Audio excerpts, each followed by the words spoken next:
गौहर अंसारी साहब के नात पाक के कुछ शेर मुलाजा फरमाइए। ज़र्रे भी महकने लगे कदमों के असर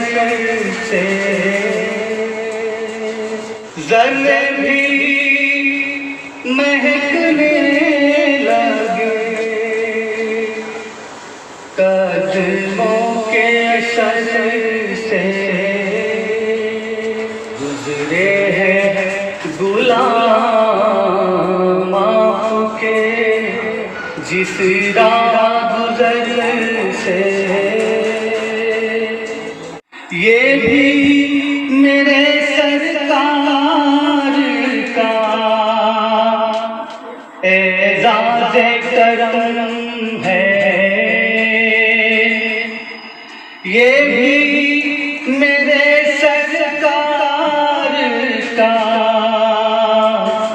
एजाज़े करम है। दुश्मन को भी देखा नहीं दुश्मन की नजर से, इज्जत हो के शोहरत हो या ईमान की दौलत, क्या कुछ नहीं मिलता मेरे सरकार के दर से, क्या कुछ नहीं